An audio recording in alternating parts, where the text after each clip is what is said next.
Hello everyone, welcome to JRF Adda. मैं अदिति आप सभी लोगों के लिए लेकर आई हूँ जून 2026 की तैयारी करने वाले सभी के सभी एस्पिरेंट्स के लिए कुछ इंपॉर्टेंट अपडेट्स। अगर आप सभी लोग यूजीसी नेट एग्जामिनेशन पहली बार देने जा रहे हैं तो आप लोगों के लिए ये वीडियो बहुत ही ज्यादा इंपॉर्टेंट होने वाले हैं। आपको मैं कोशिश करूंगी कि सारी की सारी वो क्लैरिटी दे सकूं जो एग्जामिनेशन के डेट आने से पहले, फॉर्म आने से पहले आप लोगों के मन में होगी। कई बच्चे अक्सर पूछते हैं कि मैम क्या पोस्ट ग्रेजुएशन कंप्लीट करने के बाद ही भरना होता है, अगर मैं नेट के लिए फॉर्म भरता हूं तो क्या जेआरएफ के लिए क्वालिफाई कर पाता हूं या नहीं, या वाइस वर्सा ट्रू होता है या नहीं, किस सब्जेक्ट से किस विषय से भर सकते हो या नहीं भर सकते हो। इस तरीके की बहुत सारे प्रॉब्लम्स, कंफ्यूजन्स आप लोगों के पहले टाइम के तो आते ही है, पर ऐसे बहुत सारे स्टूडेंट होंगे जो शायद दोबारा से जून क्या फॉर्म फिल करना चाहते होंगे और उनके मन में भी बहुत सारे कंफ्यूजन्स होंगे जो मैं कोशिश करूंगी अगले इस 10 मिनट के अंदर आप लोगों के लिए पूरी तरीके से क्लियर करने के। आप में से बहुत सारे ऐसे स्टूडेंट्स हैं जो बहुत सारे यूट्यूब वीडियोस देखते होंगे और अक्सर आपको कंफ्यूजन होता होगा और इस चक्कर के अंदर आप फॉर्म फिल करते समय बहुत गलती करते होंगे। अब क्योंकि आपके आंसर की दिसंबर की आने ही वाली है, कल आप लोगों के सामने आंसर की होगी, तो जाहिर सी बात है कि बहुत ही जल्द आप सभी लोगों के जो है वो जून के फॉर्म्स की भी नोटिफिकेशंस आना स्टार्ट हो जाएंगी। जनवरी एंड तक आप लोग बिल्कुल तैयार रहिए, आपके पास में नया नोटिफिकेशन आ जाएगा। तो क्या पुराने रूल्स थे और क्या नए रूल्स थे वो मैं आप लोगों को आज जो है वो बताने वाली हूँ। समरी के अंदर जो जो आपके काम की चीजें हैं वो मैं आप लोगों से डिस्कस करूंगी। तो चैनल पर अगर आप नए हैं तो मैंने इसी तरीके से आप लोगों के लिए कोशिश करी है कि आपको बिना किसी कंफ्यूजन के सीधा स्ट्रेट इन्फॉर्मेशन दे सकूं। आज मैं आपसे बात करूंगी कि क्योंकि पेपर ऑफलाइन होने की गुंजाइश अब बढ़ती जा रही है तो इस पे बात करेंगे। यूजी और पीजी दोनों एलिजिबिलिटी के ऊपर हम लोग डिस्कशन करेंगे, कौन एलिजिबल है कौन एलिजिबल नहीं है।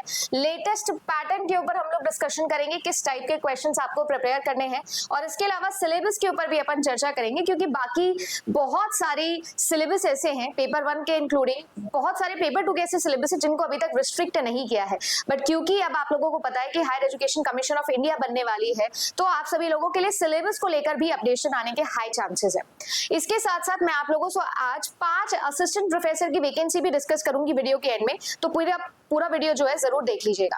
आप सभी लोगों के लिए जो है अभी मकर संक्रांति के ऊपर हम लोग 15% ऑफर लेकर आए हैं आप सभी लोगों के लिए, 15% डिस्काउंट स्कॉलरशिप मान लीजिए आप, जो कि आप सभी लोगों को मिलने वाली है जेआरएफ अड्डा के गोल्ड एंड सिल्वर पैक के ऊपर।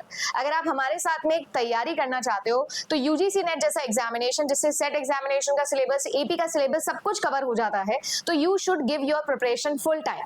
आप एटलीस्ट अपने प्रिपरेशन को 6 से 7 महीने दीजिए, कमिटेड दीजिए, इस नॉइज से, डिस्ट्रैक्शन से दूर करके अगर आपको तैयारी करनी है और आपको ऐसा लगता है कि यस हमारी पढ़ाई बातें आपको समझ में आ रही है। यूट्यूब के ऊपर बहुत सारी क्लासेस है, लगभग 11,000 वीडियो से आराम से देखिए। अगर आपको ऐसा लगता है कि आप लोग हमारे साथ पैरेलल ड्रॉ कर पा रहे हो, आपको हमारी बताई चीजें काम आ रही है, आप चाहे फ्री क्लासेस देख रहे थे, अगर आप सब चाहते हो तो आप सभी लोगों के लिए जो है वो कंप्लीट पैक, कोई भी एक स्टूडेंट को जो चाहिए होता है, चाहे वो स्टडी प्लानर हो, टाइम टेबल हो जो कि हम हर एक स्टूडेंट को बना के देते हैं, चाहे वो वीडियो लाइव क्लासेस हो, 12 महीने की लाइव क्लासेस हो, चाहे वो 10 साल के प्रीवियस ईयर क्वेश्चन सॉल्व हो टॉपिक वाइज ताकि हर एक बच्चे को पता हो इस टॉपिक से पिछले 10 साल के आया है, या फिर हो वो आप सभी लोगों के लिए कॉम्प्रिहेंसिव नोट्स, सब कुछ आप लोगों को जो है वो इस एक ही कोर्स के अंदर मिल जाता है। आपकी जर्नी है, इस जर्नी को अपनी लाइफ का बिगेस्ट इन्वेस्टमेंट और बिगेस्ट ट्रांसफॉर्मेशन मान के करिएगा, आपको बहुत बेनिफिट होगा। अभी फायदा है क्योंकि S15 ये कोड आप यूज कर सकते हो, 15% आपको डिस्काउंट मिल जाएगा ऑन द फीस। अब एक एक करके मैं आप सभी लोगों को बताती हूँ कि जो इंपॉर्टेंट पैरामीटर्स है जिस पर ज्यादातर स्टूडेंट्स का ध्यान नहीं जाता है उसके ऊपर हम लोग बात करेंगे। देखो अक्सर मैंने इन सब टॉपिक्स में से बहुत सारी चीजें आपको पहले बताई है, मैंने ये भी बताया कि कितनी सैलरी होती है, क्या होता है, कैसे होता है, बट मैं कुछ चीजें दोबारा से क्लियर कर देती हूँ। सबसे पहली चीज तो अब आप सभी लोगों का क्या यूजीसी नेट एग्जामिनेशन ऑनलाइन ही रहेगा या ऑफलाइन हो जाएगा। देखो मैंने आपको कुछ दिनों पहले जो है वो एक न्यूज क्लिपिंग दिखाई थी जिसके अंदर मैंने बताया था कि किस तरीके से कोर्ट के अंदर जो है इसके ऊपर अपील की गई थी, और अब जो है वो बेंच का भी यही मानना है कि जो आपका यूजीसी नेट या एनटीए जो भी पेपर कंडक्ट करवाता है, चाहे वो नीट हो गया, चाहे वो जेई हो गया, चाहे वो आपका यूजीसी नेट हो गया, सभी एग्जामिनेशन को ऑफलाइन मींस पे किया जाए ताकि ट्रांसपेरेंसी बेटर हो सके। ये चीज इसलिए हुई थी क्योंकि किस तरीके से जो आप लोगों को पता है कि सिक्योरिटी ब्रीचेस हो रहे हैं, मैलिशियस कंटेंट जो है वो बढ़ता जा रहा है, तो ये कहना है सुप्रीम कोर्ट की बेंच का भी कि आप सभी लोगों को जो है वो क्या करना है, ऑफलाइन पेपर के लिए रेडी रहना है। अब देखो, एक झटका हम ऑलरेडी खा चुके हैं, एक बार offline paper already UGC NET का हो चुका है, पर जैसे ही हुआ था उसके अगले ही शाम 7 बजे ये पेपर कैंसिल भी हो गया था।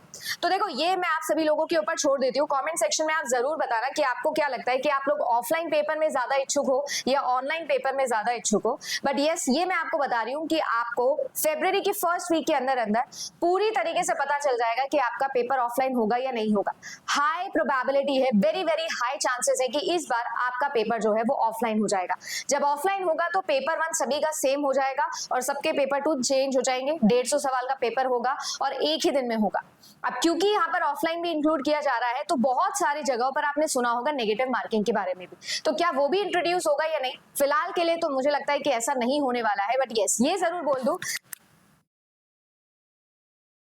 कि आप सभी लोगों के लिए जो है वो डेफिनेटली ये ऑफलाइन पेपर वाली गुंजाइश जो है वो इस साल आपके सामने आ जाएगी। इसके अलावा अगर मैं बात करूं तो यूजी और पीजी दोनों एलिजिबिलिटी के ऊपर मैं आप लोगों को दोबारा क्लियर कर देती हूँ।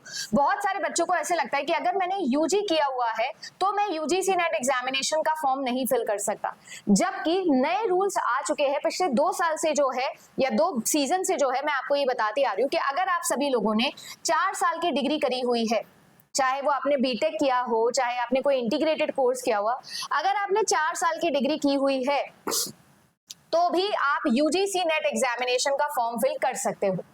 बट इसके अंदर एक कैच है, आपको ये समझना होगा कि अगर आपने 4 साल की डिग्री के साथ में यूजीसी नेट एग्जामिनेशन का फॉर्म फिल किया है तो आप नेट क्लियर कर लोगे, बिल्कुल सही बात है।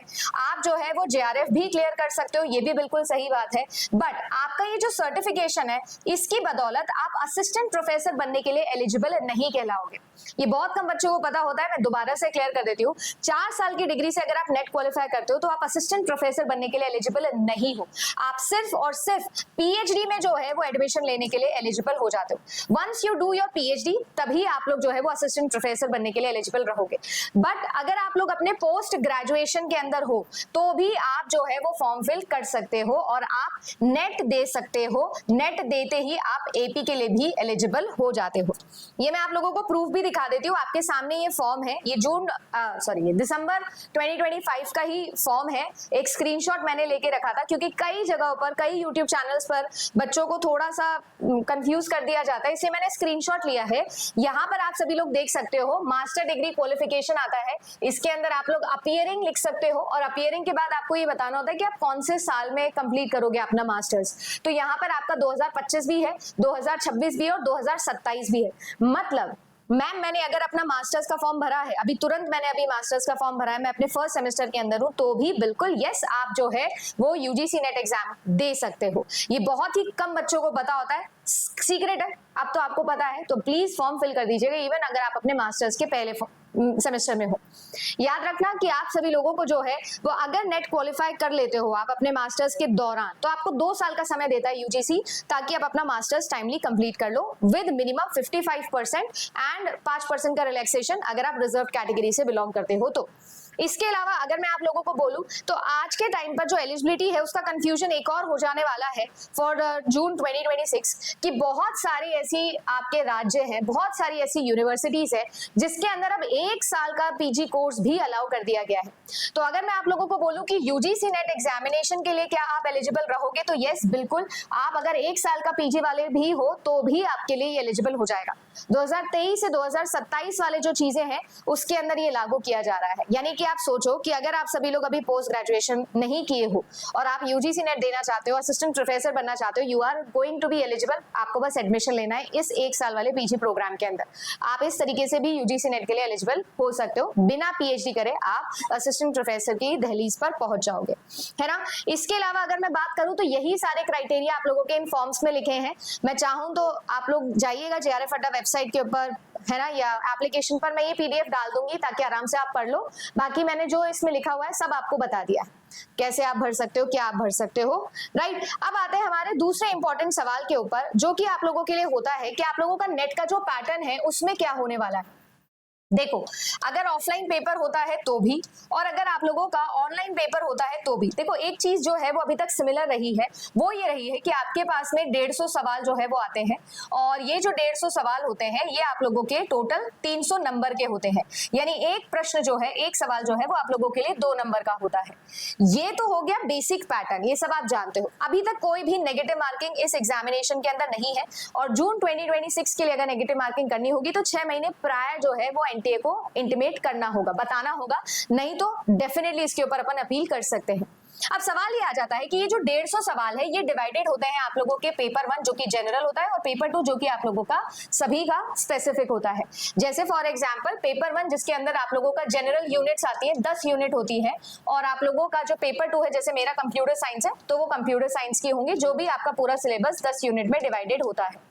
अब आपको जो समझना है पैटर्न के लिए वो ये समझना है कि आप सभी लोगों के लिए ये जो आपके जनरल यूनिट्स है, ये जनरल यूनिट्स के अंदर आपके रिसर्च, आपका teaching, ICT, environment, higher education, reading comprehension, data interpretation, logical reasoning, mathematical reasoning जैसी बहुत सारी यूनिट्स आती हैं।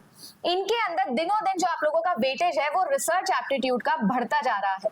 अगर आप सभी लोगों ने मेरा पूरा एनालिसिस देखा होगा दिसंबर 2025 का भी, मैंने अलग से प्लेलिस्ट भी बनाई हुई है, तो आपको पता लगेगा कि आपका जो पैटर्न है वो अब ट्रेंड किस तरफ बदलता जा रहा है, वो बदलता जा रहा है रिसर्च की तरफ, क्योंकि ये आपकी नेशनल एजुकेशन पॉलिसी भी मेंशन्ड है, और यही चीज आप लोगों के लिए मेंशन्ड है पीएचडी एंट्रेंस एग्जाम्स के अंदर भी, क्योंकि अब आपके यूजीसी नेट एग्जामिनेशन के अंदर ही आपका पीएचडी एंट्रेंस भी छुपा हुआ है, तो आपके लिए रिसर्च का वेटेज बढ़ता जाएगा।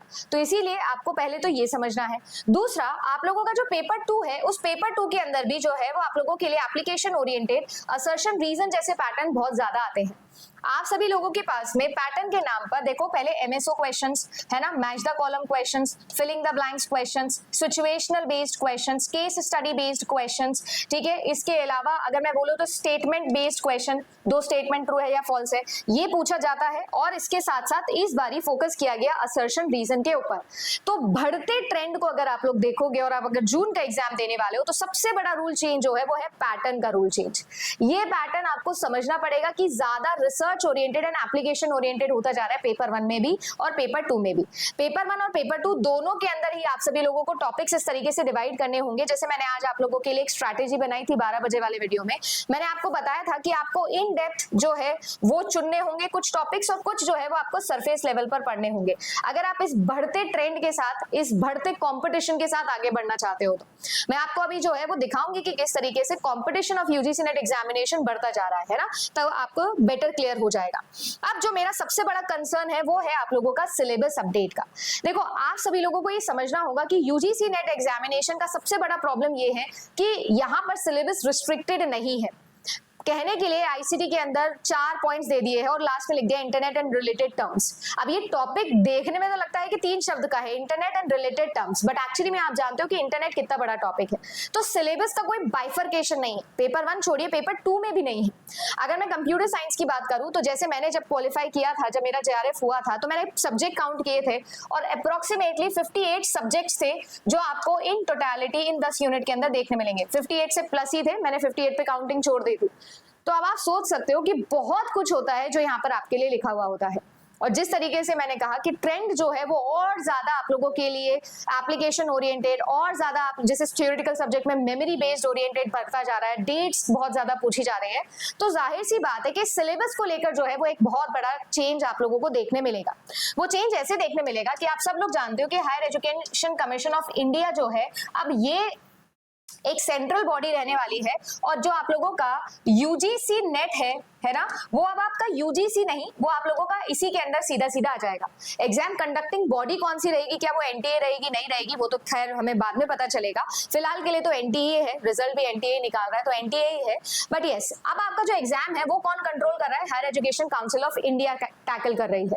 और ये जो है ये अपडेट भी आपको फरवरी के अंदर डेफिनेटली मिलने वाला है कि आप सभी लोगों के लिए आपके सिलेबस के ऊपर जो है वो हम लोग एक बहुत बड़ा रिस्ट्रिक्शन देख सकते हैं, लिमिटेशन देख सकते हैं। बट फिर भी मैं आपको ये बोलूंगी कि आप अपने सिलेबस को सिर्फ नेट सिलेबस से नहीं, आप लोग अपने असिस्टेंट प्रोफेसर के सिलेबस से विजन लेकर काम करिए, क्योंकि आपके लिए बहुत जरूरी है कि आप सिर्फ नेट या जेआरएफ टारगेट ना करें, आप अपने असिस्टेंट प्रोफेसर एग्जामिनेशन को टारगेट करें। जैसे मैं अगर आप सभी लोगों को दिखाऊं तो आप सभी लोगों के लिए अभी बहुत सारी बम्पर वैकेंसीज जो है वो निकली हुई है।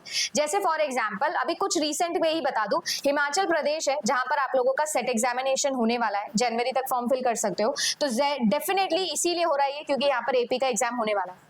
जम्मू एंड कश्मीर का सेट एग्जाम हुआ, उसके रिजल्ट आ गए और आपने देखा कि जम्मू एंड कश्मीर के अंदर असिस्टेंट प्रोफेसर की वैकेंसी आ गई है। आपके लिए इसी तरीके से जो है वो एपी सेट होने वाला है, एपी सेट मतलब आंध्र प्रदेश है सेट, और यहाँ पर भी आपके लिए असिस्टेंट प्रोफेसर की वैकेंसी निकल रही है। Southern part of the country के अंदर असिस्टेंट प्रोफेसर की वैकेंसी आई कहूँ, सेट एग्जामिनेशन सबसे रेगुलर सबसे ज्यादा है। वेस्ट बंगाल के अंदर भी डब्ल्यूबी सेट, और डब्ल्यूबी सेट एग्जामिनेशन जो है उसमें पिछले 2 साल से अभी तक कोई वैकेंसी देखी नहीं है, 2-3 साल से, और इसीलिए यहाँ पर भी एक बड़ा असिस्टेंट प्रोफेसर का वैकेंसी आपके सामने आने वाला है। अपकमिंग 3 महीने में आप ये सारे के सारे नोटिफिकेशन देखोगे, कुछ तो आ ही गए, जैसे जेके सेट हो गया, एमपी सेट हो गया है ना, और एमपी सेट की वजह से ही अब एमपीपीएससी ने जो है वो आप लोगों के लिए असिस्टेंट प्रोफेसर की बम्पर वैकेंसी निकाल दी है, आप सब लोग देख ही रहे हो, राइट। इसके अलावा अगर मैं आप सभी लोगों से बात करूं तो आप सभी लोगों के लिए मध्य प्रदेश के अंदर जो है वो कंप्यूटर साइंस की भी काफी अच्छी वैकेंसी निकली हुई है। तो अगर आप प्रिपेयर कर रहे हो तो आपको सेम ही सिलेबस होगा जो मैं अभी पढ़ा रही हूँ ना आपको, जो जून के लिए मैं पढ़ाऊंगी आपको प्रीमियम बैच में, सेम ही सिलेबस होगा, वही आपको कवर करना है, किसी भी सब्जेक्ट से आप बिलोंग करते हो। इसके अलावा आप सभी लोगों को मैं बता दूं कि ये सिर्फ हमारे वेस्टर्न पार्ट, सदर्न पार्ट की मैं बात नहीं कर रही हूँ, नॉर्थ ईस्टर्न पार्ट की भी मैं बात कर रही हूँ, ठीक है ना। यानी कि एक तो आप सभी लोग देख ही रहे हो कि आसाम के अंदर सेट एग्जामिनेशन होने वाला है, इसके अलावा 26 साल बाद झारखंड के अंदर भी आपका सेट एग्जामिनेशन हो रहा है, और इसकी भी वैकेंसी आप लोगों के सामने असिस्टेंट प्रोफेसर की जो है वो आने वाली है। साथ ही साथ बिहार के अंदर जो है वहां पर भी आप लोगों के लिए बीपीएससी जो है उसने बहुत जल्दी आपके असिस्टेंट प्रोफेसर की वैकेंसी निकालनी है। लगभग 7 ऐसी असिस्टेंट प्रोफेसर की वैकेंसी है जो आपके पाइपलाइन में है, यानी आप लोगों का जून के अंदर असिस्टेंट प्रोफेसर बनना बहुत अच्छे से तय हो सकता है अगर आपने इस जून एग्जामिनेशन के नेट के सिलेबस की तैयारी करी, तो नेट भी आपके हाथ में होगा और आप लोगों के हाथ में असिस्टेंट प्रोफेसर की वैकेंसी भी होगी। इससे बढ़िया एक और आपके पास में मैं ऑप्शन दे सकती हूँ कि जब आप नेट की तैयारी करोगे तो इस दौरान आपके अगले 6 महीने में लगभग 6 सेट एग्जामिनेशन होने वाले, 3 तो मार्च में ही होने वाले हैं। तो आप देख सकते हो कि आप सभी लोगों के लिए जो है वो सेट एग्जामिनेशन के थ्रू भी आप अपने स्टेट के अंदर असिस्टेंट प्रोफेसर बन सकते हो बिना पीएचडी करे। सो आप सभी लोगों के लिए जो मैं कोशिश कर रही हूँ वो मैं ये कोशिश कर रही हूँ कि आप लोग इंक्लाइंड रहे अपनी तैयारी को लेकर, ठीक है। जितनी अच्छे से आप लोग तैयारी करोगे उतना ही बेटर आप लोगों के लिए होने वाला है। जैसे मैंने आपको बताया और भी बहुत सारी चीजें हैं जो बता सकती हूँ, जैसे कि सैलरी को लेकर बच्चों को डाउट होता है, पर मैंने ऑलरेडी डिटेल वीडियोस का बनाया है। असिस्टेंट प्रोफेसर की आप स्टार्टिंग सैलरी लगभग 1 लाख के आसपास की हो गई है। इस एग्जामिनेशन को अगर आप लोग देखोगे तो ये एग्जामिनेशन हमारे देश के टॉप 10 मोस्ट एलिजिबल एग्जामिनेशन में से एक है, ठीक है ना। तो आप सभी लोगों के लिए एक बहुत अच्छा चांस है, अपॉर्चुनिटी कि इस नए साल आप अपने सब्जेक्ट को टाइम दो, अच्छे से तैयारी करो। अगर आपको वीडियो अच्छा लगा तो लाइक जरूर करिएगा, और जैसा मैंने कहा अगर आप सभी लोग हमारे साथ तैयारी करना चाहते हो तो जेआरएफ अड्डा प्रीमियम बैचेस आप लोगों के लिए ऑन है।